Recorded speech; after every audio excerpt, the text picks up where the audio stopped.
sudah kita ketahui, perkembangan pasien positif COVID-19 di Indonesia sudah mencapai 10.843 dan jumlah pasien sembuh 1.665 dan 831 pasien meninggal.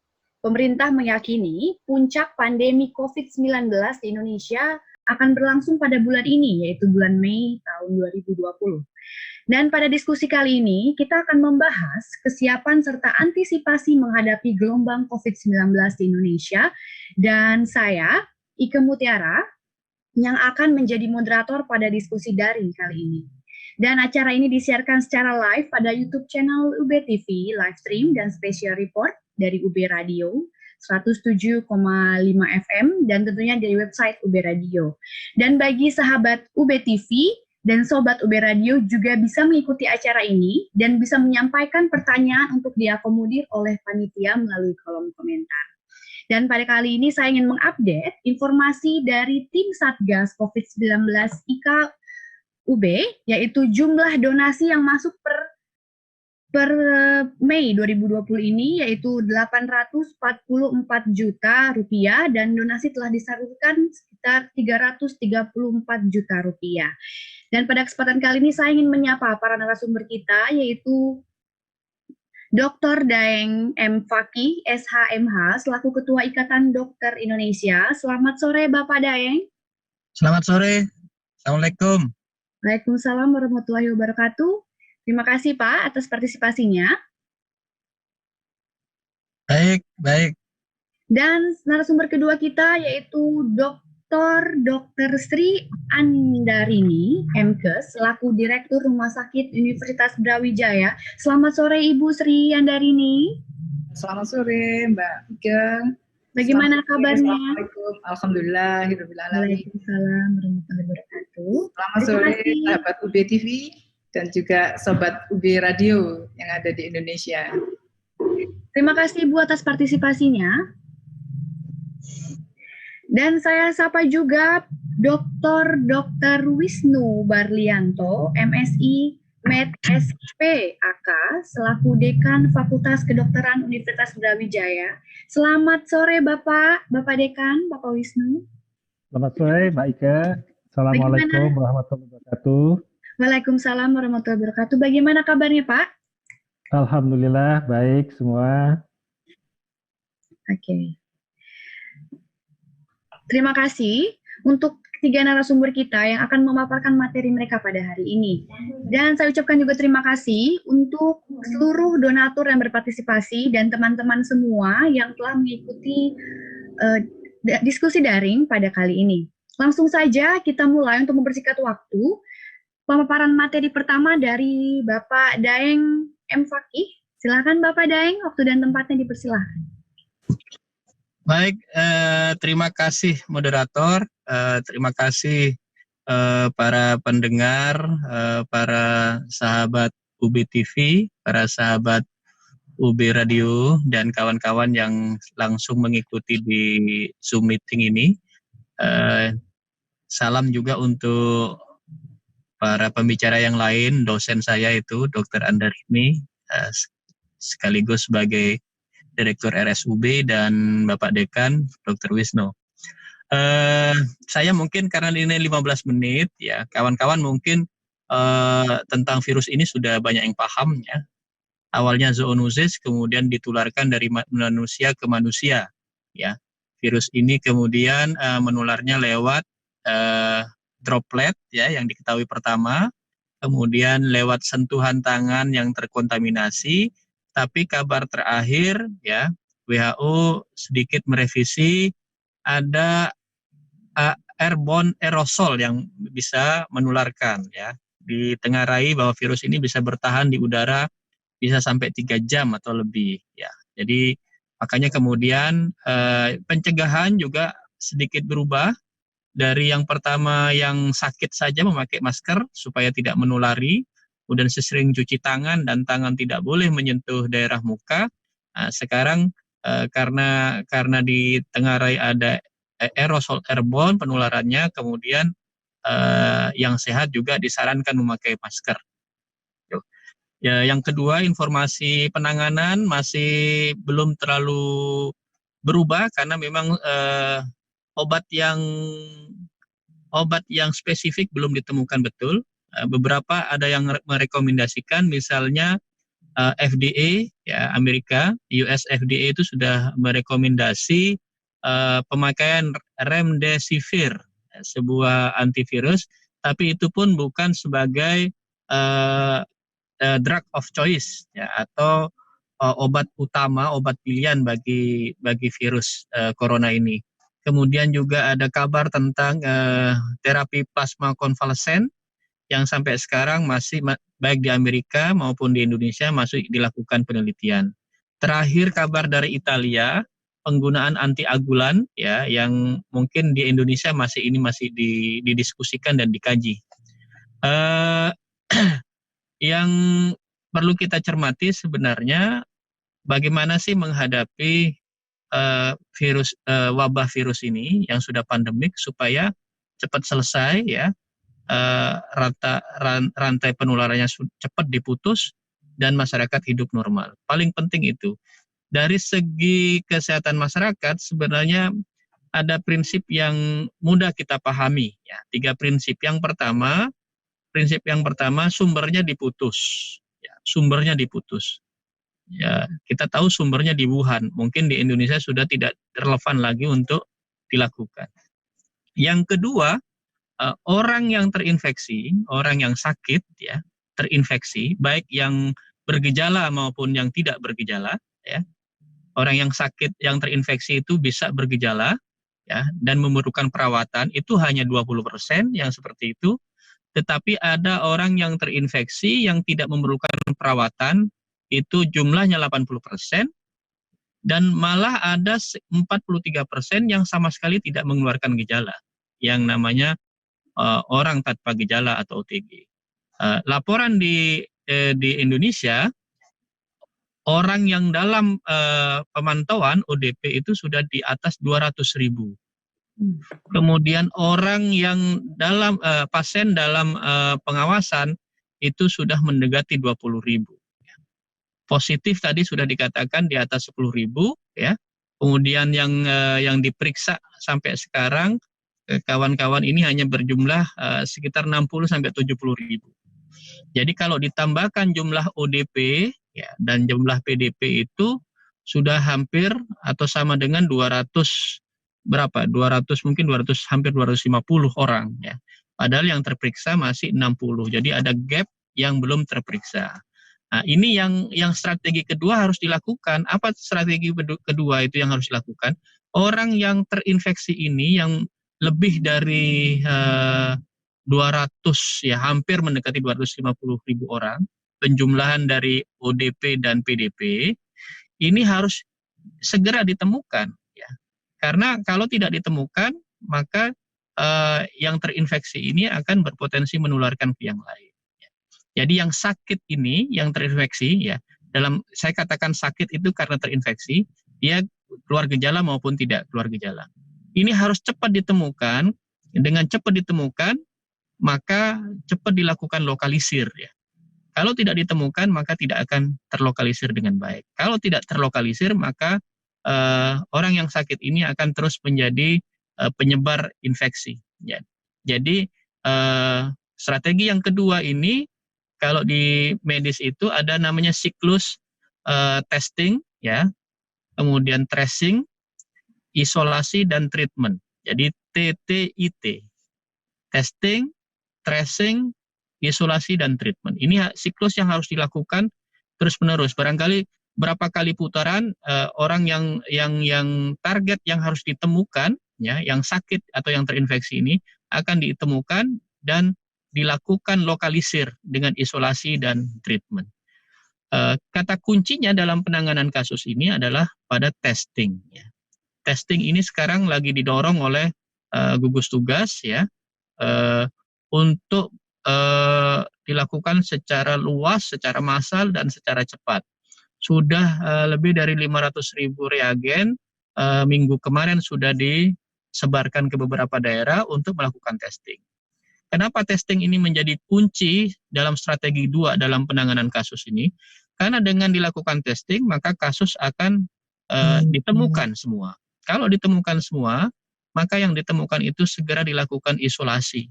Baik isolasi yang dilakukan dalam karantina rumah maupun isolasi yang di rumah sakit sambil dilakukan treatment atau penanganan. Dengan langkah isolasi ini, otomatis sumber infeksi penularan itu terlokalisir. Jadi tidak bisa menyebarkan ke yang lain. Setelah dilakukan isolasi, dari testing ini kemudian diperoleh data siapa saja yang pernah kontak dengan yang terinfeksi ini. Nah, kontak ini dengan data hasil testing itu bisa diketahui dengan mudah dan dengan cepat, dengan agresif bisa dilakukan segera tracing terhadap kontak ini. Kalau tracing ini dilakukan secara cepat dengan data dari hasil testing, maka akan ditemukan lagi orang-orang yang harus diperiksa, ya, harus dilakukan testing, ya. Setelah dilakukan testing, kita ketahuan lagi yang mana yang positif, mana yang negatif. Yang segera dilakukan, yang positif dari testing itu segera dilakukan penanganan dengan seperti itu, dilokalisir kasus. Strategi yang ketiga, yang terakhir juga penting adalah, ya, kalau yang pertama tadi saya ulangi lagi, sumbernya dimatikan, ya, di stop sumbernya. Kemudian yang kedua, orang yang sakit tidak menjadi sumber penular dengan testing, tracing, isolasi, dan treatment. Yang ketiga nih yang penting banget ini, orang yang sehat tidak kemudian tertular oleh yang sakit. Gampang caranya, yaitu apa? Dengan social distancing, dengan PSBB. Meskipun gampang, pelaksananya tidak gampang, ya. Sulit pelaksananya. Kenapa? Karena memerlukan pendisiplinan kita semua, ya.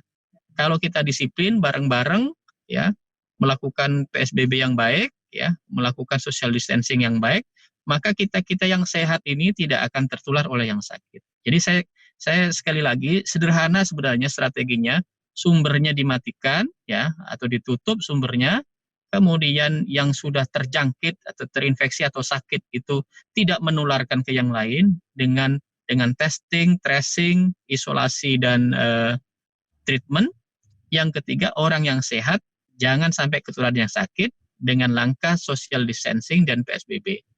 Yang paling penting dalam langkah social distancing dan PSBB ini sebenarnya perlu kita dorong penerapan social distancing dan PSBB ini berbasis komunitas yang paling kecil di masyarakat, ya, seperti komunitas desa misalnya.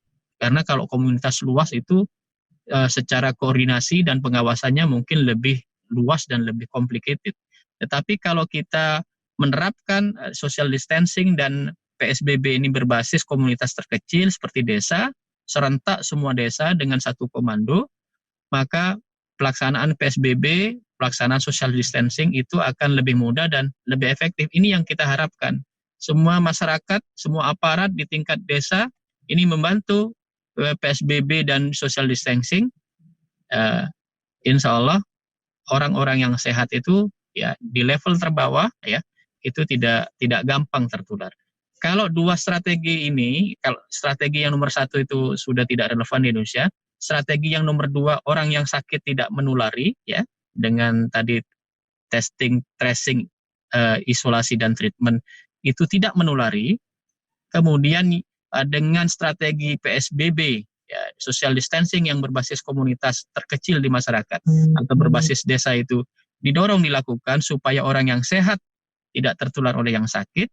Kalau kita dilakukan serempak, ya, saya yakin puncak yang ditaksir di bulan Mei ini akan segera tercapai dan kurvanya akan melandai dan kita akan cepat terbebas dari wabah coronavirus. Tapi kalau dua strategi ini tidak kuat dorongannya untuk kita kerjakan bersama, ya bisa jadi akan puncaknya akan semakin lama dan mungkin semakin tinggi. Kalau semakin tinggi puncak kurvanya, ya, jadi mungkin yang perlu dipahami puncak kurva itu cara bacanya, ya,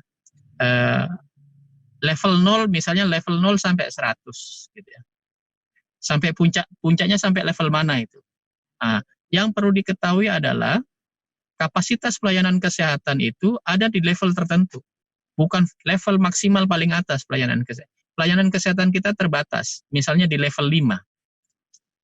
Semisal pelayanan kesehatan kita kapasitasnya di level 5, kalau puncak dari kurva, puncak dari kejadian wabah, nih kurva menggambarkan wabah, melebihi dari level 5, misalnya sampai level 10, maka itu maksudnya dari level 5 sampai level 10, ya, puncak kurva itu sebenarnya menggambarkan isi kasus itu.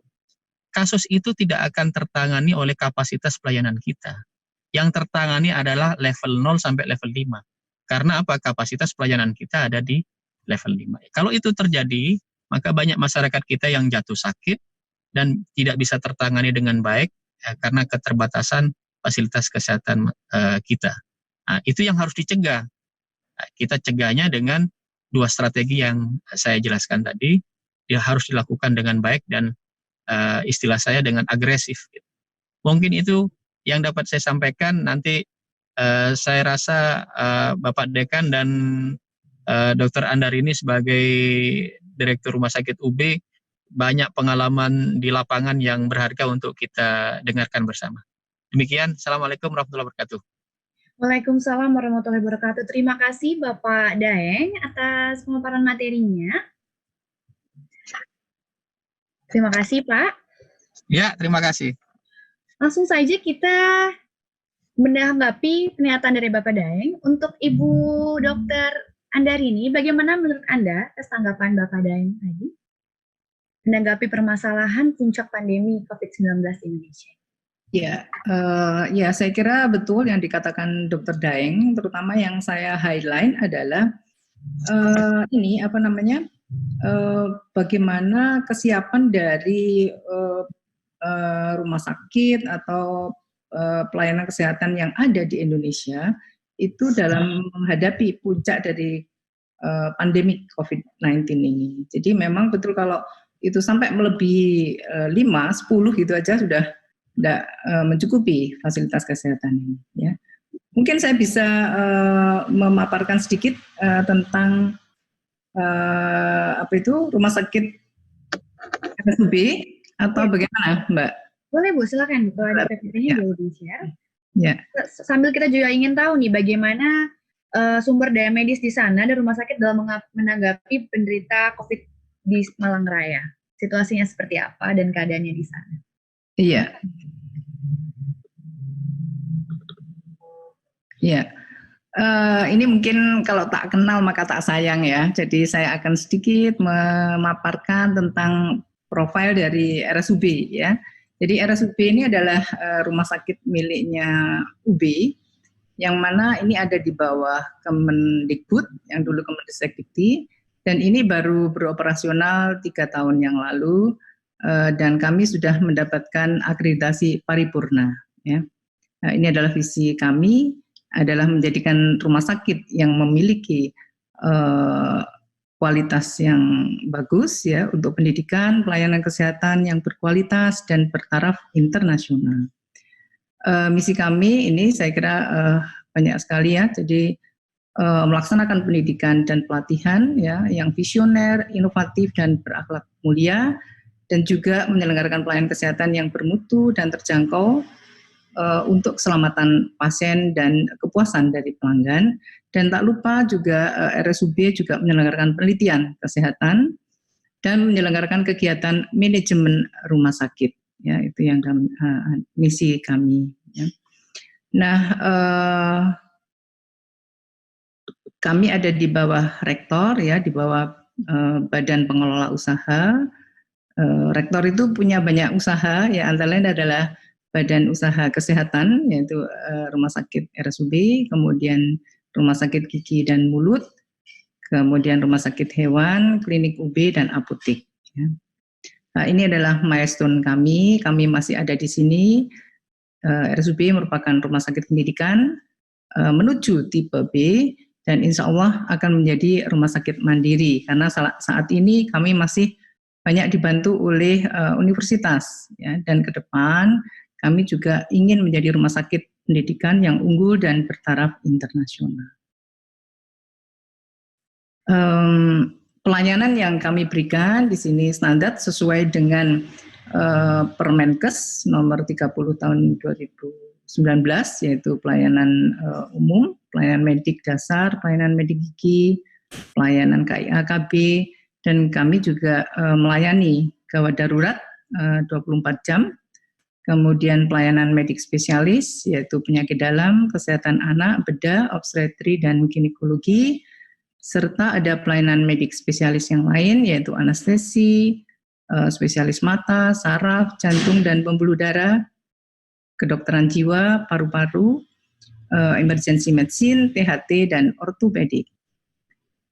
Di samping itu juga kami melayani untuk penunjang medik, yaitu radiologi, patologi klinik, rehabilitasi medik, instalasi farmasi, dan gizi klinik.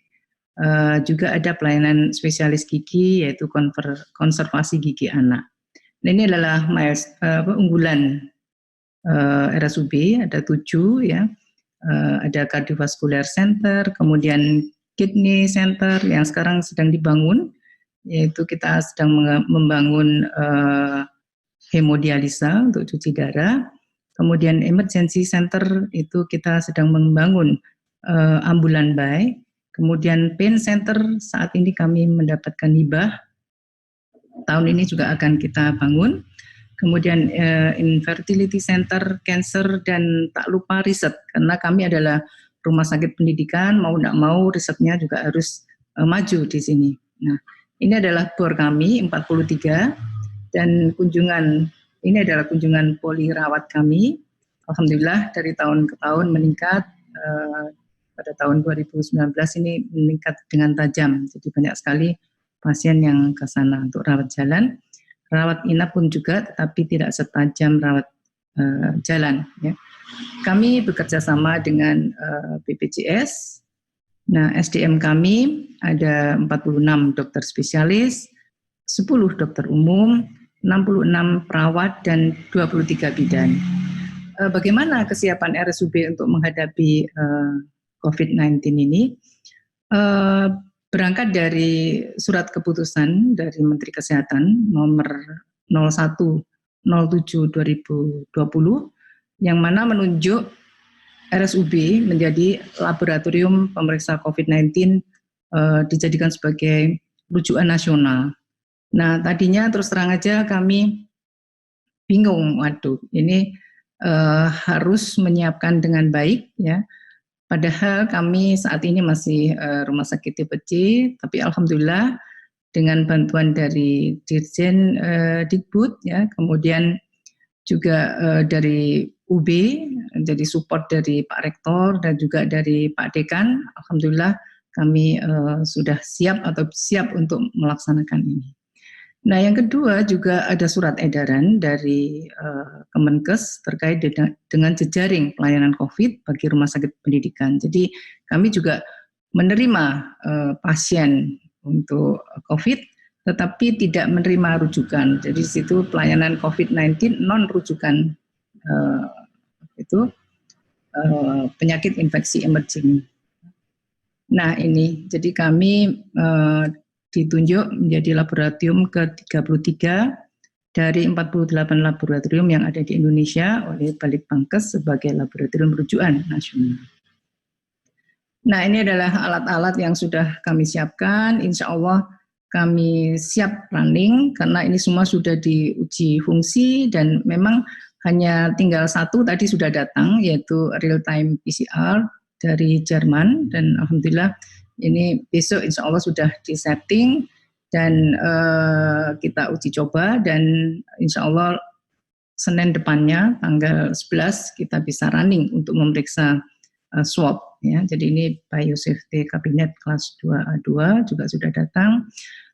Freezer minus 80 derajat, minus 20 derajat itu juga sudah ada. Kemudian reagen juga sudah kami dapatkan dari Litbangkes melalui BNPB. Terima kasih, ada 5.000 reagen dan alhamdulillah sudah sampai ke tempat kami. Nah, terus terang untuk SDM kami alhamdulillah sudah dibantu oleh Pak Dekan. Staf mikro diturunkan di sana sejumlah ya banyaklah bedol desa ya. Jadi ada 4 profesor yaitu Prof. San, Prof. Marno, Prof. Nur Hamdani, Prof. Win ya. Juga ada tenaga virologi staf kami yang baru datang dari Melbourne yaitu Dr. Andrew dan juga ada staf yang dari Wageningen, Dr. Nuning. Jadi insya Allah sudah ready untuk laboratorium. Nah, bagaimana dengan ruangan yang sudah kami siapkan? Insya Allah ini juga kami siapkan untuk penapisan. Juga kita membuat suatu poliklinik khusus Pinere karena tidak boleh campur dengan yang non-COVID ya. Kemudian juga ada ruang isolasi yang pertama ada di depan itu 2. Kemudian kita nambah lagi ruang isolasi yang kedua. Jumlahnya insya Allah ada 12 dan ada 2 untuk anak-anak ya. Nah, itu mungkin yang bisa saya sampaikan sedikit terkait dengan RSUB. Insya Allah kami siap untuk menerima swab ya dari rumah sakit sekitar Kota Malang ya. Itu mungkin Mbak Ika yang kami sampaikan ya. Terima kasih, mungkin bisa dilanjut yang lain ya. Assalamualaikum warahmatullahi wabarakatuh. Waalaikumsalam warahmatullahi wabarakatuh. Terima kasih Bu Andarini atas pemaparan materinya. Selanjutnya kita, halo selamat sore Bapak Wisnu, Bapak Dekan FKUB. Ya. Oke, langsung saja kita mendengar dari pemaparan materi Ibu Andarini terhadap kesiapan Rumah Sakit Universitas Brawijaya. Sekarang ini bagaimana peran FKUB dalam pencegahan dan penanganan COVID-19 di Malang Raya? Silakan. Ya, terima kasih Mbak Ika. Selamat sore semua sahabat UB TV dan sobat radio UB Radio. Jadi seperti yang pertama disampaikan oleh Dr. Daeng tadi. Selamat sore Mas Daeng, ini kakak kelas saya ini. Jadi FKUB sebagai salah satu fakultas kedokteran yang ada di Kota Malang tentunya mempunyai tanggung jawab yang besar untuk ikut serta dalam upaya pencegahan dan penanganan COVID ini. Dan RSUB sebagai salah satu mitra FK tentunya menjadi bagian dari kami yang terlibat dalam penanganan COVID-19 ini. Mungkin saya akan sedikit menyampaikan beberapa slide terkait apa yang sudah kami lakukan di Kota Malang.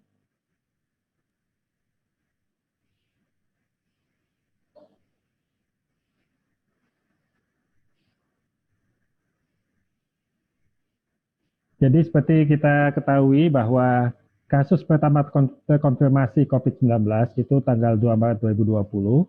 Kemudian di Kota Malang sendiri ditemukan tanggal 13 Maret 2020 dan kebetulan ini merupakan salah satu mahasiswa UB. Kemudian pada tanggal 12 Maret, Bapak Rektor melalui Wakil Rektor 2 membentuk tim Satuan Satgas COVID UB, di mana FKUB menjadi manajernya pada saat ini Dr. Awik sebagai ketuanya yang merupakan salah satu dosen kami.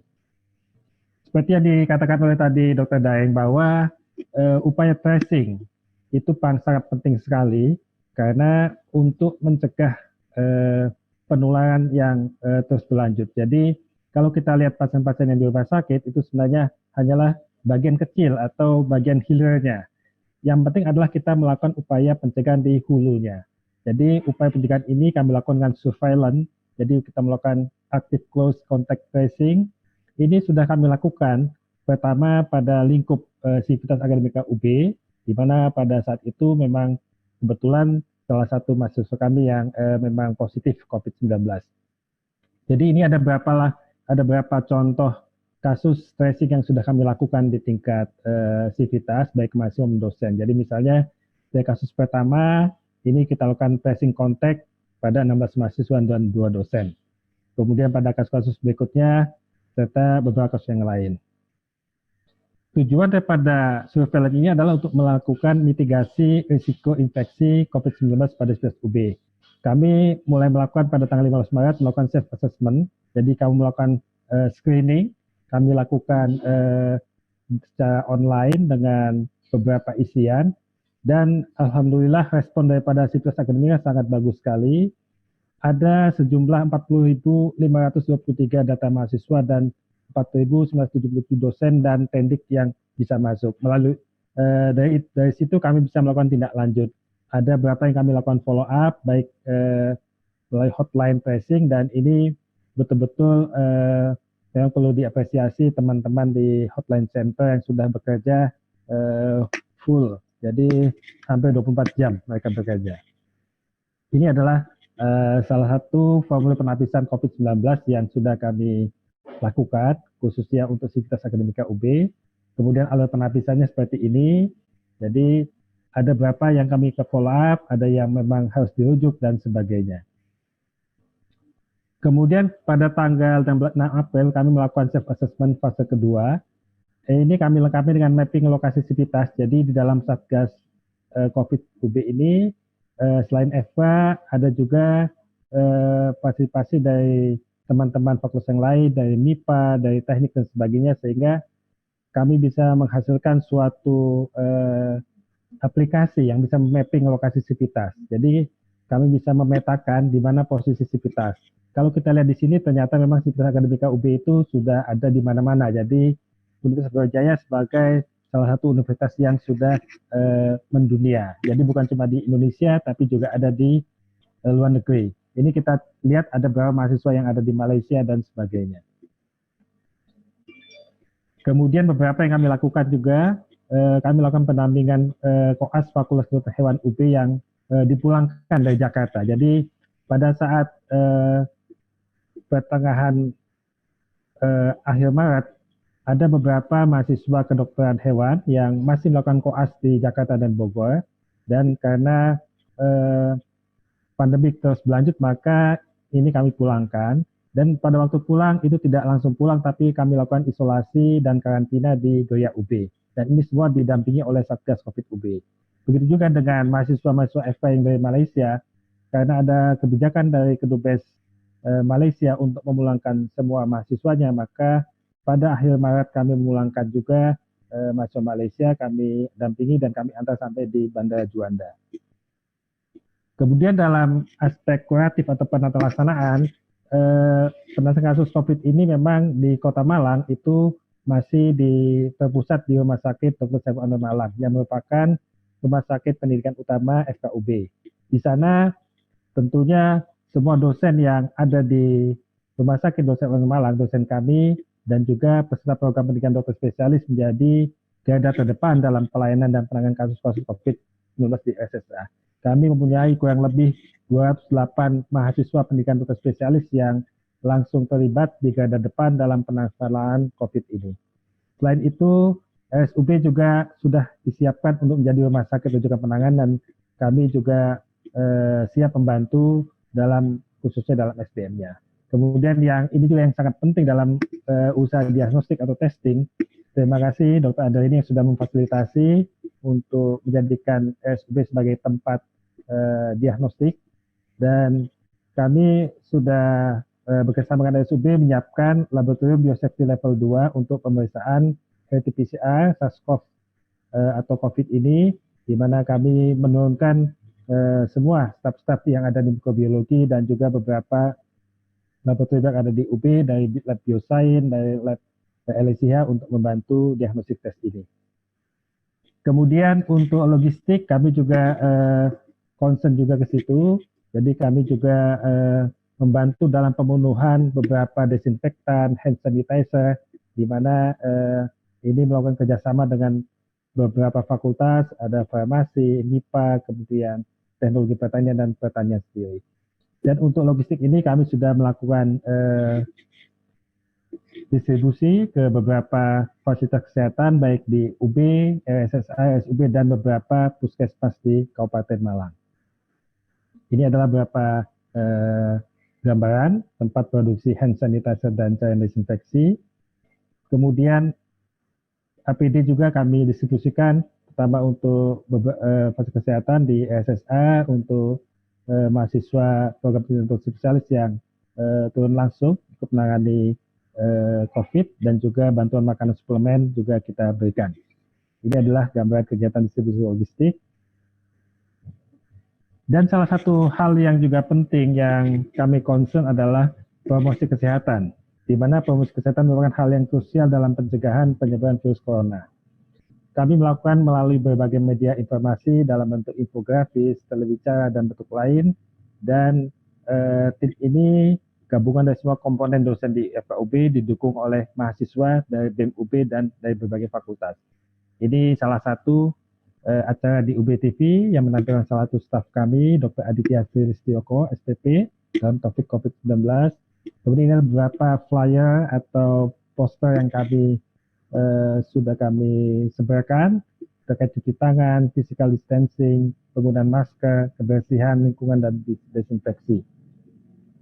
Ini media edukasi yang kami juga sudah kami sebarkan. Dan kami juga berupaya untuk mengkantor beberapa hoax-hoax yang banyak muncul. Ini juga dilakukan oleh tim Satgas. Dan juga memfasilitasi relawan dari berbagai program studi sarjana di Fakultas Kedokteran. Jadi berbagai mahasiswa kami libatkan di sini. Kemudian dukungan psikososial sudah kami lakukan juga, khususnya untuk sivitas akademika yang melibatkan dari FISIP, jurusan psikologi, dan psikiater dari FKUB. Ini adalah salah satu hal yang cukup penting, adalah pemberdayaan masyarakat. Kami berpikir bahwa sebenarnya penanganan yang paling penting adalah penanganan di komunitas atau masyarakat. Jadi kita mulai dari hulu, jadi bagaimana kita mengedukasi masyarakat untuk memahami pencegahannya, tidak melakukan stigmatisasi pada pasien ataupun tenaga medis, dan juga bagaimana melakukan penyiapan atau jenazah daripada pasien-pasien COVID. Kami sudah melakukan beberapa desa binaan, jadi kami disebutkan program Kampung Tangguh, ya. Jadi ada Kampung Cempluk, Kampung Puntih, Kampung Narubuk, dan sebagainya. Dari sini kami berusaha memberikan masyarakat sehingga masyarakat siap untuk menghadapi COVID dan juga berpartisipasi dalam pencegahan. Karena kalau masyarakat tidak siap, maka nanti penyebaran COVID ini akan kemana-mana dan tentunya akan memberatkan di hilirnya atau di rumah sakit nanti. Ini adalah salah satu gambaran yang sudah kami lakukan. Di sini ada gambaran bagaimana kita mengedukasi, bagaimana melakukan pemulasaran jenazah dan sebagainya. Dan juga kami berpikir bahwa kami tidak bisa bergerak sendiri, tentunya membutuhkan atau eksekusi ada di pemerintah daerah, khususnya di Malang Raya, jadi Kabupaten Malang, Kota Malang, dan Kota Batu. Kami sudah melakukan beberapa kali audiensi, memaparkan bermacam-macam kemungkinan yang terjadi pada semua pemerintah di daerah Malang Raya. Dan alhamdulillah semuanya berespon positif dan siap untuk melakukan tindakan yang lebih lanjut untuk mencegah penyebaran penyakit COVID ini. Dan inilah beberapa telewicara yang kami lakukan. Ada dengan Ibu Wali Kota Batu, Bapak Wali Kota Malang, dan kami tidak hanya di aspek medis, tapi juga kami melakukan analisis dalam ketahanan pangan, ketahanan sosial, sehingga pemerintah daerah betul-betul siap untuk melakukan apakah itu dengan PSBB dan sebagainya. Dan alhamdulillah UB selalu membackup kebijakan-kebijakan yang akan dilakukan oleh pemerintahan Malang Raya. Dan ini kami ucapkan terima kasih pada teman-teman Satgas, khususnya Dr. Eriko, Dr. Nureta, Dr. Awik Yuda, Dr. Ayunda, Nes Bintari, Nes Ida, dan Nes Ikastio ini yang sudah membantu dalam pembuatan presentasi ini. Mungkin itu yang bisa saya sampaikan. Terima kasih. Assalamualaikum warahmatullahi wabarakatuh. Waalaikumsalam warahmatullahi wabarakatuh. Terima kasih Bapak Wisnu, Bapak Dekan, atas pemaparan materinya. Terima kasih Pak. Sehat-sehat selalu.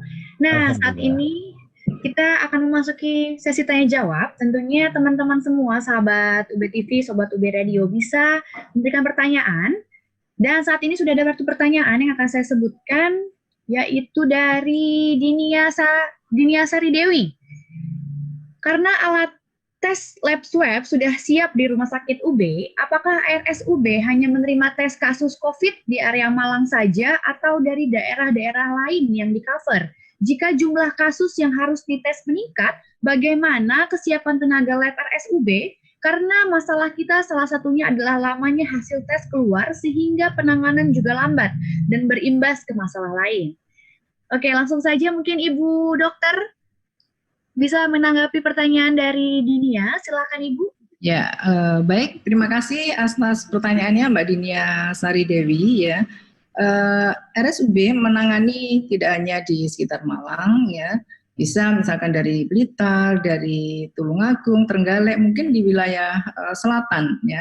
Nah, mungkin berbagi di Jawa Timur kan ada 3, 4 nih sekarang ya, untuk pemeriksaan swab itu. Jadi yang dari daerah utara dan mungkin timur agak ke utara itu bisa ke Surabaya. Di sana ada dari BTKL, kemudian dari UNER, Rumah Sakit UNER, dan juga Sutomo. Nah ini bisa dimanfaatkan di situ. Tetapi kalau untuk yang di RSUB bisa mungkin dari Trenggalek, dari Blitar dan sebagainya, nggak apa-apa, silahkan asal berkoordinasi dengan dinas setempat. Jadi kita kan menerima ini nih swab. Jadi misalkan swab itu dibawa, itu harus ada surat dari dinas kesehatan setempat.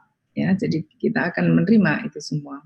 Nah, berapa kapasitas yang bisa kami tampung? Itu kita ya sekitar 150 per hari tadinya ya.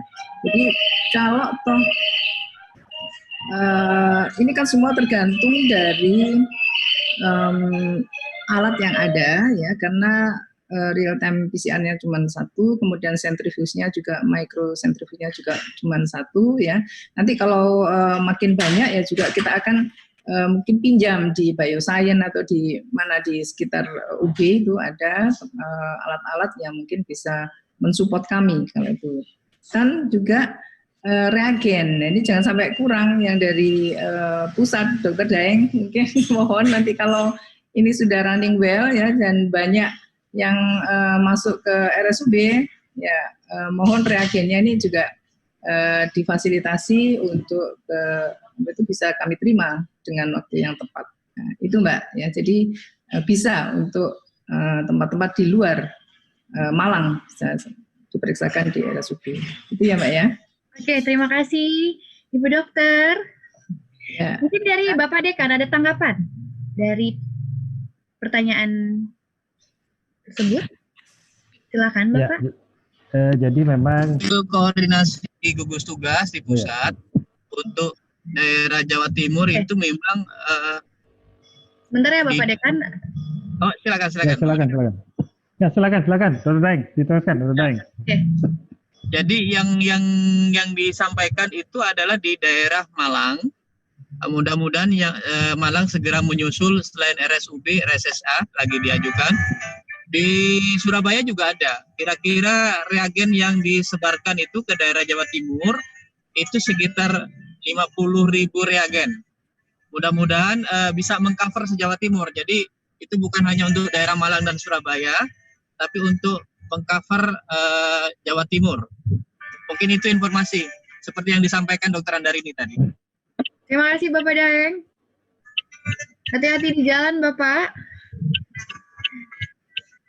Oke, silakan Bapak Dekan pemaparannya tadi. Bagaimana pendapat Anda? Oh iya, terima kasih. Tadi terkait tadi pemeriksaan laboratorium untuk swab. Jadi memang itu satu hal yang penting sekali dalam upaya melakukan isolasi. Jadi kapan kita melakukan isolasi dan sebagainya tentunya ditunjukkan oleh hasil pemeriksaan diagnostiknya.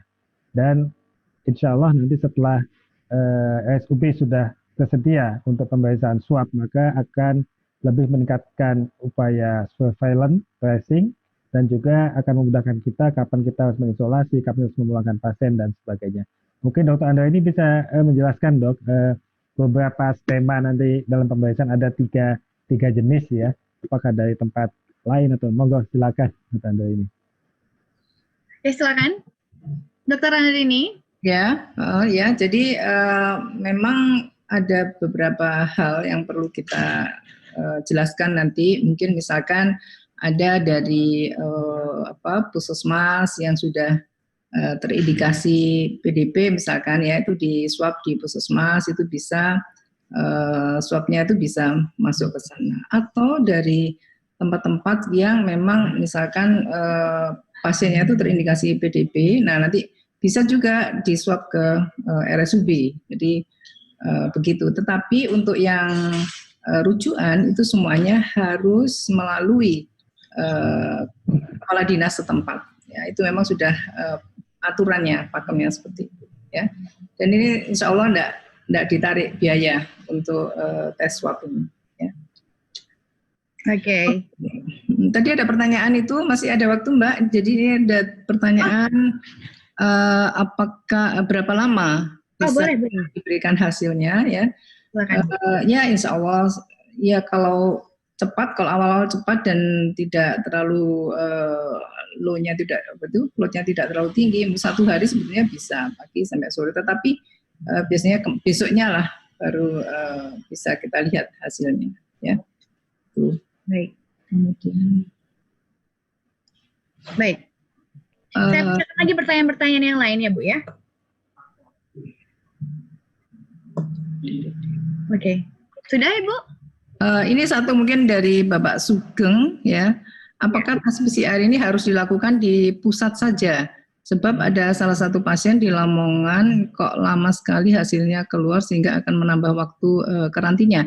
Sebetulnya enggak. Jadi kalau memang di tempat itu bisa dilakukan, ya langsung aja di swab, kemudian kan dikirim ininya swabnya itu ya. Jadi sudah ada alurnya kan. Mungkin dari loadnya di laboratorium itu yang terlalu banyak sehingga hasilnya lama ya. Itu saja. Oke. Baik, terima kasih Ibu atas jawabannya. Ya, sama-sama. Mungkin kita langsung ke pertanyaan selanjutnya ya. Kita sudahi dulu pertanyaan yang ini. Kita langsung ke pertanyaan kedua dari sahabat UB TV. Pada kasus terbaru ditemukan anak usia dini atau lansia yang bahkan tidak kemana-mana bisa terkena virus. Mohon diberikan penjelasan dan upaya pencegahan yang paling tepat. Silakan. Mungkin dimulai dari Bapak Daeng. Ya, baik. Jadi memang sekarang karena kasus pandemi, ya, ini kan sudah pandemi ya. Jadi kalau pandemi itu lebih dari 2/3 negara sudah, bumi ini sudah kena semua. Kalau sudah pandemik seperti ini, apalagi di Indonesia ini sudah 34 provinsi sudah terjangkit, maka seluruh tempat, ya, boleh dikatakan seluruh tempat dan seluruh orang itu berpotensi menjadi bagian dari proses penularan. Ya. Jadi seluruh tempat, ya, seluruh orang itu akan berpotensi menularkan. Ya. Sekarang memang tidak banyak yang tidak mengetahui. Saya ini kontak dengan siapa, ya. Karena tadi saya katakan, situasi pandemi ini memungkinkan seluruh tempat dan seluruh orang bisa menularkan. Ditambah lagi 43% kasus OTG. 43 ini lumayan besar ya, hampir 50% itu kasusnya memang OTG, orang yang tanpa gejala. Ini yang kita kadang-kadang tidak tahu kapan kita terinfeksi, ya, karena besarnya angka orang yang tanpa gejala ini, termasuk tenaga medis yang banyak terinfeksi oleh COVID-19 ini, memang kebanyakan berasal dari pasien-pasien yang OTG. Sebenarnya dia sudah sakit, tapi dia tidak mengeluarkan gejala sakit. Dan lucunya, pasien ini datang ke dokter berobat, bukan berobat karena COVID, berobat karena yang lain. Tapi karena dia sebenarnya sudah OTG, sudah terinfeksi, dia akan menyebabkan penularan. Pada anak yang kecil tadi, dimungkinkan itu bisa tertular oleh orang yang berstatus OTG, sehingga dia tidak menyadari dan tidak mengetahui secara jelas dari mana dia tertularnya. Seperti pernah ada kasus ya, orang tuanya kena, tertular dari anaknya yang masih kelihatan sehat-sehat, sebenarnya dia sudah OTG. Jadi mirip-mirip kasus ini, dan ini banyak terjadi di mana-mana. Oleh karena itu memang harus tetap hati-hati ya, dan kalau keluar meskipun kita sehat tetap memakai masker. Baik. Terima kasih Bapak Daeng atas jawabannya. Mungkin bisa langsung diberikan pemaparan lainnya dari Bapak Wisnu selaku Dekan FKUB. Bagaimana tanggapan Anda? Pertanyaan sudah jelas, Pak? Silakan di-unmute dulu, Pak. Ya. Oke. Jadi memang betul sekali. Jadi dalam kondisi pandemik ini, siapapun bisa terkena infeksi COVID-19 ini. Jadi seperti kita ketahui bahwa penularan COVID ini sangat tinggi sekali kemampuan penularannya. Ya. Walaupun memang angka kematian atau mortalitasnya tidak tinggi flu burung, tapi kemampuan penularannya itu cukup tinggi. Sehingga betul, jadi memang kita apa yang bisa kita lakukan, tentunya di tingkat masyarakat, tentunya kita harus lebih giat melakukan edukasi. Jadi seperti yang sudah kita lakukan dengan membuat kampung tangguh. Jadi kita membuat kampung-kampung itu sebagai pusat untuk edukasi. Jadi kita menguatkan kampung-kampung itu bagaimana melakukan edukasi. Jadi mereka bisa mengawasi warganya sendiri. Jadi PSBB itu tidak dilakukan dalam bentuk skup yang besar, tapi dalam bentuk desa. Sehingga mereka melakukan pengawasan sendiri. Bisa Pak RT bisa melakukan pengawasan warganya yang mobilitasnya masih keluar kota dan sebagainya. Jadi beberapa itu sudah tahu, oh kalau dia dari luar kota, dia diedukasi untuk dikarantina dulu, mungkin dari Surabaya dan sebagainya. Kemudian tetap memakai masker, tidak melakukan kerumunan, menjaga jarak dan sebagainya, itu penting sekali. Dan mungkin untuk tenaga-tenaga kesehatan ya, jadi ini yang selalu kita sampaikan bahwa selalu waspada, selalu memakai APD atau alat pelindung diri. Jadi jangan wah saya cuma misalnya saya sebagai dokter anak ya, oh anaknya sehat dan sebagainya, tapi kan kita tidak tahu mungkin yang mengantar orang tuanya sakit dan sebagainya. Kita tetap waspada, pakai masker, pakai tutup pelindung wajah dan sebagainya. Ya begitu, Mbak Ike. Baik.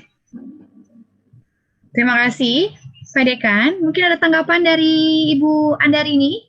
Silakan Ibu. Mbak. Iya.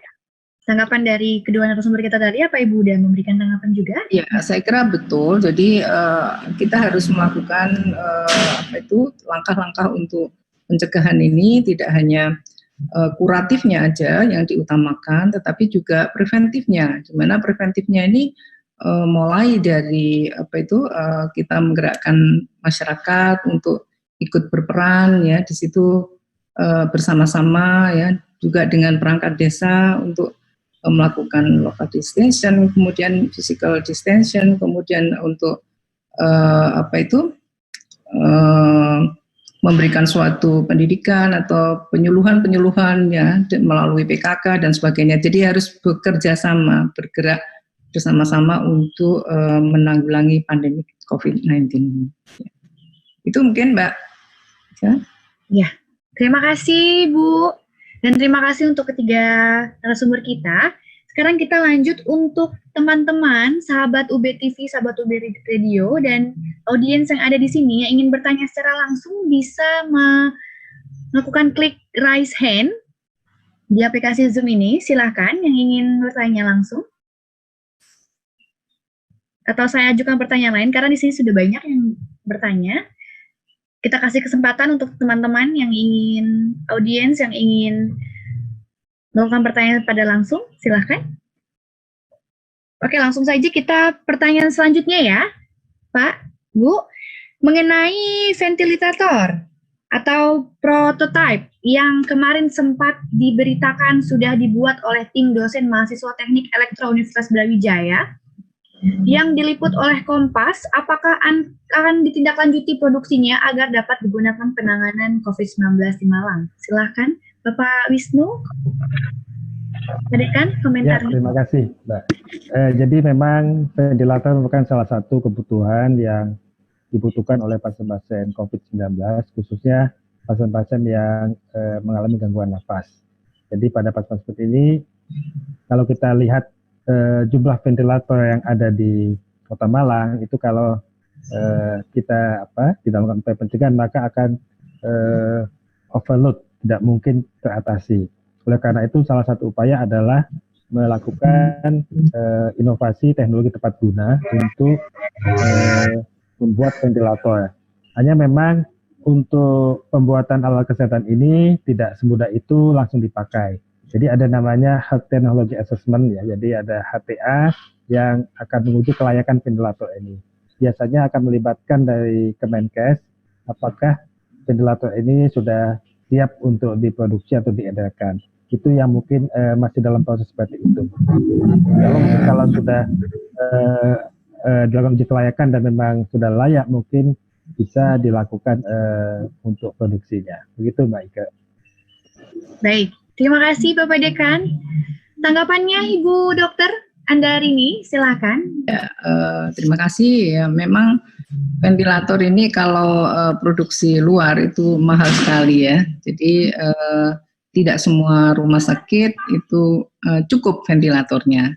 Di tempat kami pun hanya memiliki berapa itu 2 ya. Jadi dengan melayani sedemikian banyak pasien itu hanya 2 ventilator. Nah, apalagi kalau nanti ada ya mudah-mudahan enggak ya pandemi COVID ini memuncak, kemudian banyak sekali yang membutuhkan, maka ventilator ini akan kurang di manapun ya. Dengan adanya ventilator yang dibuat itu memang betul yang disampaikan oleh Pak Dekan bahwa ini memang harus standar, ya, terstandar dulu, teruji dulu apakah ini sudah layak untuk digunakan atau enggak. Ya. Jangan sampai nanti kalau digunakan kemudian menimbulkan hal-hal yang tidak diinginkan. Ya, semoga yang dibuat oleh teman-teman yang ada di Fakultas Teknik ini luar biasa. Saya salut ya, aplaus sekali untuk mereka. Mereka selalu membuat mengikuti kami. Jadi apa yang menjadi kebutuhan kami itu mereka ciptakan. Jadi COVID ini membuat istilahnya semuanya bangun dan membuat inovasi-inovasi yang memang itu kita butuhkan. Contohnya saja untuk ini swab ya. Swab itu kita butuh supaya tenaga kesehatan itu dalam mengambil swab itu tidak terinfeksi atau terhubung dengan pasien ya. Kemudian kita minta box 2 ya, itu hanya tangannya saja yang masuk ke box itu untuk mengambil swab sehingga bisa dicegah tenaga kesehatan itu tidak kontak dengan pasien ya, dan juga dengan begitu maka APD yang digunakan nggak usah APD yang level 3 atau level 4 ya. Jadi ini membawa banyak inovasi dari teman-teman yang ada di Fakultas Teknik terutama ya. Terima kasih.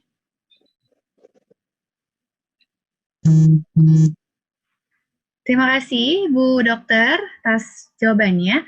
Ini ada pertanyaan lagi untuk Bapak Daeng. Pertanyaannya adalah bagaimana prediksi Ikatan Dokter Indonesia terkait gelombang puncak COVID-19? Mengingat dalam waktu dekat juga akan ada masa lebaran. Meski sudah ada himbauan tidak mudik, bagaimana langkah-langkah antisipasinya, Pak? Ya, yang pertama kami kan sudah sarankan kan sudah menyampaikan larangan mudik ya, karena kalau mudik ini dilakukan maka terjadi mobilisasi penularan penyakit dari epicentrum Jakarta ke daerah-daerah lain. Nah kalau ini terjadi memang penularan akan semakin masif ke daerah-daerah di luar Jakarta ya. Kita ketahui seluruh provinsi kena ini. Nah, kita khawatir kalau mobilitas penduduk ini ya, terutama dalam proses mudik itu dilakukan di daerah kemudian rentan sekali tertular. Kenapa rentan? Karena di daerah itu masyarakatnya sangat guyup ya, apalagi yang sudah lama tidak ketemu itu ajang silaturahmi akan terjadi. Ya, jadi akan menulari tetangganya, akan menulari dekatnya ya. Kemudian desa itu biasanya rumah yang ditempati itu kebanyakan tidak ada satu keluarga di situ. Itu bisa berisi lebih dari satu keluarga, dua kepala keluarga atau 3 kepala keluarga, sehingga penularan akan semakin besar. Yang kami takutkan kalau itu dilakukan, di daerah itu kapasitas pelayanan kesehatan tidak sebaik di kota-kota besar seperti Jakarta atau Surabaya atau tempat-tempat orang bekerja ya yang cenderung nanti mudik. Nah, kalau terjadi penularan yang hebat di daerah tersebut, maka kita khawatir orang-orang yang jatuh sakit karena terinfeksi itu kesulitan mendapatkan pelayanan kesehatan yang baik. Ya, sehingga memang ini harus dilakukan pencegahan, mobilisasi masyarakat yang seperti ini, termasuk melakukan pemantauan. Kalau orang yang memaksakan diri ya tanpa diketahui aparat, dia berhasil lolos begitu datang pulang ke kampung, itu harus dilakukan secara tegas, observasi dan karantina kalau perlu ya, seperti halnya dilakukan terhadap pekerja-pekerja luar negeri yang datang itu, yang selama ini ditengarai di beberapa daerah di desa-desa itu menjadi sumber penularan kasus di daerah itu. Jadi baik yang mudik maupun yang lolos mudik ya, karena ini sudah dilarang, maupun para saudara kita pekerja dari luar negeri, itu memang sebaiknya kalau dia lolos sampai ke daerah tempat tinggalnya, sebaiknya memang harus dilakukan karantina rumah. Dan karantina rumah yang dilakukan itu sebaiknya karantina berkelompok, bukan di rumahnya penduduknya. Kalau di rumah penduduknya yang seperti saya katakan, khawatir menulari saudara-saudaranya ya atau keluarganya, karena biasanya dihuni oleh lebih dari satu kepala keluarga. Sebaiknya dilakukan karantina berkelompok, ya, yaitu dengan menyiapkan gedung-gedung yang kosong, memanfaatkan seperti sekolah, seperti balai desa yang kosong itu dimodifikasi menjadi tempat karantina. Nah, dan di situ kalau dilakukan seperti itu, maka secara pengawasan lebih mudah ya, karena disatukan tempatnya karantina. Kemudian mempermudah juga pekerjaan petugas kesehatan dalam melakukan observasi. Mungkin itu yang dapat saya sampaikan. Baik, terima kasih Pak Daeng. Selanjutnya mungkin tanggapan dari Bapak Dekan terkait pertanyaan sebelumnya dan pernyataan dari Bapak Daeng. Bagaimana? Mengingat di Malang adalah banyak mahasiswa di sana dan akan mudik dan kembali ke Jakarta atau mungkin dari Jakarta kembali ke Malang lagi. Bagaimana tanggapan Anda di Malang Raya tentang permasalahan mudik Lebaran ini? Silakan Bapak Dekan. Ya, ini menjadi masalah kita nanti pada waktu mahasiswa sudah masuk lagi. Jadi ini memang sedang kami pikirkan ya. Jadi biasanya bulan-bulan Agustus itu adalah masuknya mahasiswa baru. Ya mudah-mudahan ini sudah selesai masalah COVID-nya. Tapi sampai saat ini kami masih membuat pembelajaran secara daring atau online ya. Jadi tidak menutup kemungkinan nanti kalau memang masih ada pandemik ini, mungkin pembelajaran di semester ganjil juga secara daring juga nanti. Dan beberapa mahasiswa yang memang contoh di program pendidikan spesialis ya, ini kan tidak bisa berhenti untuk penerimaan. Biasanya bulan Juli ada mahasiswa baru untuk spesialis dan kami memang sangat membutuhkan ini kalau pendidikan spesialis sebagai tenaga dokter di rumah sakit. Jadi kalau yang spesialis ini insya Allah kalau nanti sudah mereka diterima, mereka akan kami lakukan karantina dulu di Geria UB. Jadi biasanya dalam satu semester ada lebih dari 30-40 itu akan kami karantina dulu sebelum mereka masuk ke rumah sakit untuk bertugas ya. Itu yang bisa kami upayakan. Itu Mbak Ika. Baik, terima kasih Bapak Dekan. Tanggapannya silakan Ibu Dokter. Iya, boleh enggak jawab ini ada beberapa pertanyaan yang memang harus dijawab? Boleh Ibu, silakan Ibu. Ya, pertanyaan dari Bapak Adam Wiryawan, ya terima kasih. Kalau ada yang mau melakukan tes mandiri, baik rapid test atau swab test ke RSUB, bagaimana prosedurnya? Oke.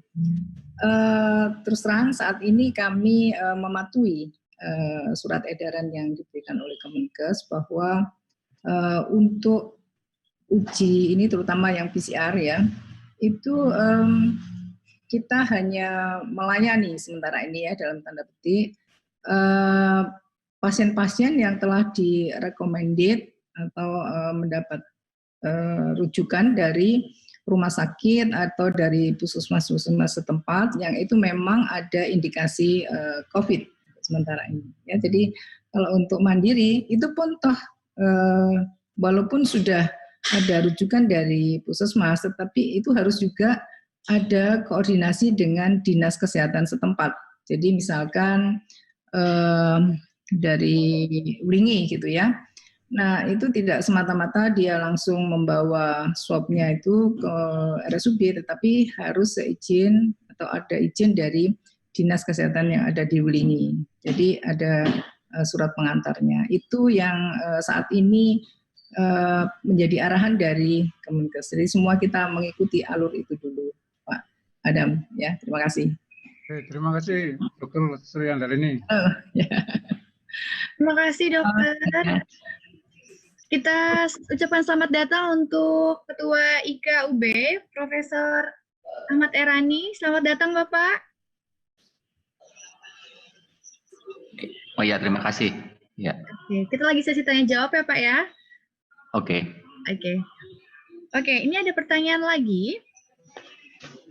Untuk ketiga narasumber kita, mungkin saya tanyakan kepada Bapak Daeng untuk menjawab pertama, yaitu apakah dari pihak Ikatan Dokter Indonesia dan Universitas UB sudah dibuat tim khusus untuk meneliti virus ini yang nantinya akan memberikan solusi seperti halnya vaksin atau tindakan lain? Silakan, Bapak Daeng. Ya, ini memang penting ya karena semua negara maupun WHO lakukan. Di Indonesia ini ada beberapa center penelitian ya seperti Eijkman di Jakarta. Saya dengar juga Bio Farma melakukan dan ini. Memang penelitian ini dilakukan kalau memiliki fasilitas dan kapasitas untuk melakukan itu. Ya. Dan yang memiliki fasilitas melakukan itu tidak semuanya. Ya. Saya tidak tahu di Fakultas Kedokteran ini tidak bisa. Mudah-mudahan Pak Dekan bisa mendorong itu. Tapi yang saya tahu di Indonesia ini ada dua yang sudah melakukan, yaitu di Lembaga Penelitian Eijkman dan di Bio Farma. Mudah-mudahan hasilnya segera mungkin barangkali lebih cepat dari negara-negara lain, bahkan mungkin lebih cepat dari WHO. Mudah-mudahan. Ya, mungkin menambahkan ya, Mbak. Silakan Ibu, tambahan ya. Oke, iya. Terkait dengan penelitian COVID-19 ini, sebetulnya Dirjen Dikti sudah melakukan koordinasi dengan RSPTN yang ada di Indonesia. Jadi beliau sudah mengklasifikasikan, jadi ada yang namanya penelitian tentang konvalesen plasma, itu senternya siapa. Kemudian ada yang membuat juga penelitian tentang herbal, ya, penelitian tentang kina, kloroquine, ya, juga penelitian tentang vaksin. Jadi sudah dikelompok-kelompokkan oleh Dirjen Dikti. Mudah-mudahan dalam waktu dekat itu sudah bisa ditunjukkan hasilnya atau dalam proses untuk dilakukan penelitian untuk dilaksanakan. Ya. Baik, terima kasih Ibu Andarini. Silakan tanggapannya Bapak Wisnu selaku Dekan. Terima kasih Mbak Ika. Jadi saya menambahkan apa yang dikatakan oleh Dr. Sri Andarini. Jadi memang pada pertengahan Maret kemarin itu kami diundang dari UB, dari FK, dan dari Rumah Sakit UB oleh Kemenristek, bukan Kemendikbud, Dr. Andarini. Kementerian Riset dan Teknologi. Kan kita sudah pisah sekarang ya. Jadi Kemenristek itu mempunyai menawarkan beberapa grant penelitian terkait COVID. Jadi ada beberapa penelitian yang memang mau dialihkan ke COVID dan alhamdulillah dari UB ada beberapa yang mengumpulkan. Jadi memang seperti yang oleh Dr. Anda ini tadi, ada yang terkait dengan herbal, kemudian terkait dengan pengobatan dengan konvalesen plasma. Jadi plasma orang yang sudah sembuh dari COVID dimasukkan ke kemana? Ke penderita sehingga dia bisa sembuh gitu. Konvalesen plasma itu beberapa sudah mungkin pusatnya kita menjadi salah satu bagian untuk penelitian multi-center. Kemudian untuk penelitian vaksin dan virusnya sendiri kita memang memiliki keterbatasan karena untuk penelitian vaksin dan penelitian virologi itu membutuhkan lab dengan biosafety level 3. Insya Allah mungkin setahun 2 tahun lagi kita akan membuat di RSUB, disiapkan tempatnya sudah. Jadi saat ini untuk pemeriksaan kita hanya bisa melakukan pemeriksaan COVID dulu dengan lab BSL-2. Mungkin itu Mbak Ike. Terima kasih.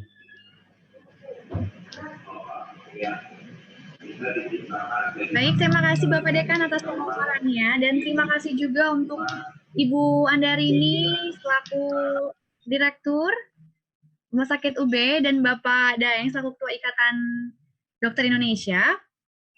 Sebelum kita, karena keterbatasan waktu, kami mohon maaf untuk beberapa pertanyaan yang tidak bisa terjawabkan, mungkin bisa dijawab di sesi selanjutnya, diskusi daring kita, karena mepetnya waktu ini, dan juga untuk teman-teman dan audiens yang ingin berbuka puasa. Maka dari itu, sebelum saya melanjutkan ke closing statement yang akan dibacakan oleh Bapak Profesor Erani, saya ingin mengajak sahabat UB TV dan sobat UB Radio untuk melakukan donasi dan memberikan sumbangan kepada IKUB dan masih buka sampai sekarang ini. Oke, saya ucapkan terima kasih sekali lagi untuk ketiga narasumber kita yang telah menyempatkan waktunya untuk berada di diskusi daring kita pada hari ini. Terima kasih Ibu Andarini, terima kasih Bapak Daeng, terima kasih Bapak Wisnu. Sehat-sehat selalu.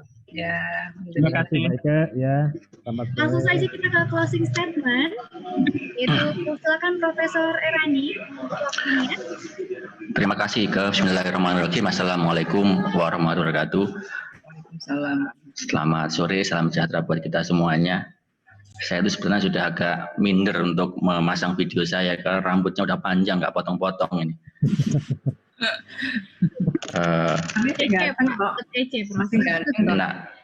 Nggak enak sama Dokter Wisnu ini yang rapi sekali, Pak Dekan itu.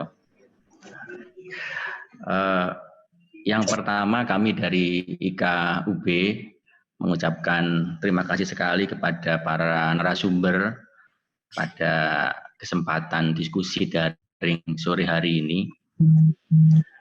Pak Daeng Pake, Ketua IDI, senior kita di Brawijaya, beberapa kali pernah ketemu tahun-tahun 2019, agak sering di Jakarta, tapi beberapa waktu terakhir ini hanya kontak-kontak via WA saja. Kemudian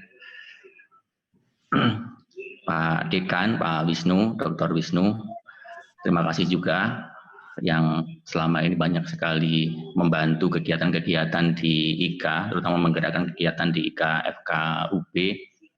Kami di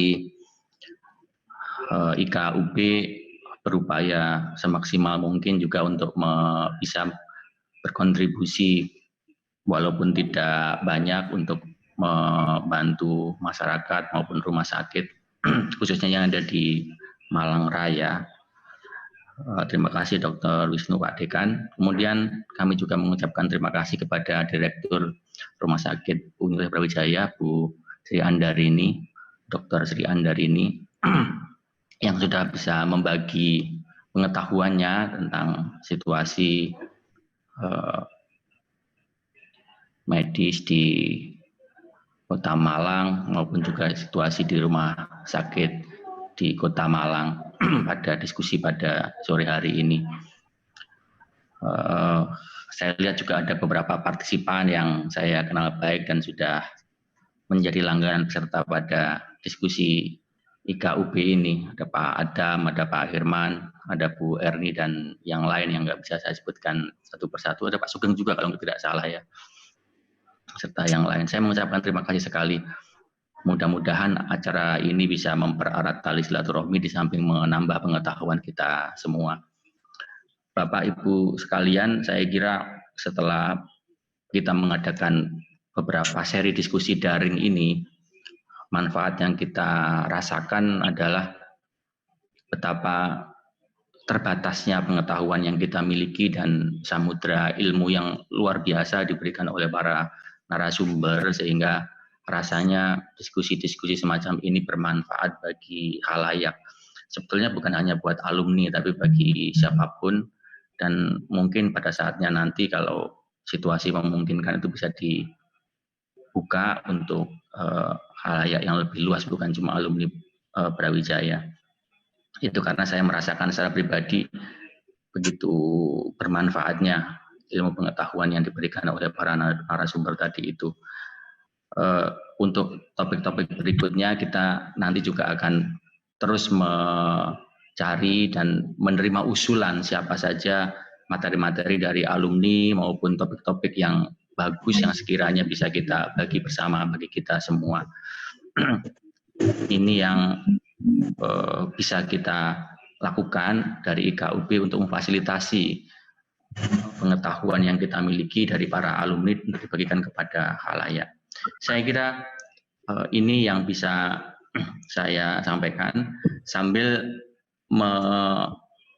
mohon juga bantuan kalau nanti ada kolega, ada jejaring kita yang kira-kira memungkinkan untuk membantu donasi kepada IKUB, bisa kita salurkan kepada pihak-pihak yang terkait. Sampai hari ini kami sudah mengumpulkan kurang lebih sekitar 850-an juta dan lebih dari separuhnya sudah tersalurkan. Kemarin juga ada permintaan karena ada APD dengan berbagai macam jenis, termasuk masker dengan berbagai macam klasifikasi di Rumah Sakit Saiful Anwar yang katanya stoknya makin terbatas, dan kami koordinasi juga dengan FKUB untuk memenuhi hal-hal yang kira-kira masih bisa kita lakukan. Mudah-mudahan masih ada kesempatan bagi kita untuk menggalang dana lebih banyak lagi sampai ya mudah-mudahan nanti tembus bisa 1 miliar gitu untuk menambah bobot dari bantuan ini. Saya kira itu. Sekali lagi terima kasih kepada Dr. Wisnu, kepada Dr. Andarini, kepada Dr. Daeng yang telah menyampaikan ini, juga Ike sebagai moderator. Terima kasih atas semuanya para partisipan. Mohon maaf apabila ada khilaf atas penyelenggaraan kegiatan ini. Saya kira sekian. Wassalamualaikum warahmatullahi wabarakatuh. Waalaikumsalam warahmatullahi wabarakatuh. Terima kasih Prof. Rani. Sebelum kita menyudahi kegiatan diskusi kita pada hari ini, mungkin ada pesan-pesan untuk para audiens dan masyarakat kita di Indonesia dalam menjaga tubuhnya, menjaga badannya untuk tidak tertular dari penyakit COVID-19 ini. Silakan untuk Bapak Wisnu pesan-pesannya untuk para audiens dan masyarakat Indonesia. Ya, terima kasih Mbak Ike. Pertama-tama marilah kita sama-sama berdoa. Mudah-mudahan pandemi COVID ini segera berakhir sehingga suasana bisa kembali normal. Dan yang kedua, sebenarnya yang paling penting adalah upaya pencegahan di masyarakat. Ya. Jadi kami mohon Bapak dan Ibu supaya tetap mematuhi physical distancing, tidak kemana-mana, cukup di rumah saja, tidak ke kerumunan, tidak ke mall dan sebagainya. Karena itu yang sangat membantu dalam pencegahan penyakit COVID ini. Mungkin itu dari saya. Terima kasih, Mbak Ike. Terima kasih, Pak Badekan. Silakan dari Bapak Daeng, Dr. Daeng, pesan-pesannya untuk para audiens masyarakat Indonesia. Ya, jadi 3 aja. Yang pertama, semua yang maklumat disampaikan oleh pemerintah atau dari Ikatan Dokter Indonesia, ya mohon dipatuhi. Yang kedua, tetap jaga perilaku hidup bersih dan sehat, ya. Yang terakhir, tolong hindari keramaian. Jadi gerakan stay at home atau gerakan tetap tinggal di rumah kita jalankan dalam waktu tertentu supaya penularan bisa dihentikan. Makasih. Terima kasih Dr. Daeng. Dan yang terakhir pesan-pesan dari Ibu Andarini, Direktur Universitas Brawijaya. Ya, untuk masyarakat Indonesia saya kira sama ya, kita ingin semuanya sehat ya, jangan sampai pandemik ini terus makin bertambah ya dan tidak selesai-selesai. Ya, kami berharap bahwa masyarakat mematuhi apa yang menjadi prioritas pemerintah ya, harus dijalankan ya. Kemudian ditambah lagi dengan perilaku hidup bersih dan sehat ya. Dan juga bentuk physical distancing juga dilaksanakan ya, sehingga pandemik ini cepat berlalu dan kehidupan masyarakat di Indonesia terutama bisa normal kembali. Terima kasih. Assalamualaikum warahmatullahi wabarakatuh. Waalaikumsalam warahmatullahi wabarakatuh. Terima kasih Ibu, terima kasih Bapak Wisnu, terima kasih Bapak Daeng, terima kasih Prof. Erani, dan terima kasih seluruh audiens, dan terima kasih juga kepada sahabat UB TV dan Sobat UB Radio. Sekali lagi kita sebutkan bahwa IKUB masih menggalang dana untuk bantuan COVID-19 dengan bisa mengirimkan donasi ke rekening BRI, mohon maaf, 180010002775563 atas nama IKUB Peduli. Dan terima kasih untuk para audiens, sekali lagi mungkin bisa di-on kan suaranya untuk mengucapkan terima kasih kepada tiga narasumber kita. Terima kasih. Ya, terima kasih. Terima kasih semuanya, terima kasih. Terima kasih semuanya. Terima kasih semuanya. Terima kasih semua. Rani. Sehat semuanya. Sama Cak Daeng nyetir di mana nih? Lagi nyetir di mana Cak Daeng? Habis pulang dari BNPB nih. Oh gitu. Ya. Baik. Terima kasih sekali lagi. Ini nyetir sendiri karena takut dengan ini ya, virus disebar sama orang lain ya. Ya, supirnya yang takut. Okay. Iya, Supirnya sekarang takut sama dokter supirnya. Baik, saya Ike Mutiara selaku moderator mau undur diri. Semoga kita semua sehat-sehat selalu. Terima kasih. Wassalamualaikum warahmatullahi wabarakatuh. Waalaikumsalam warahmatullahi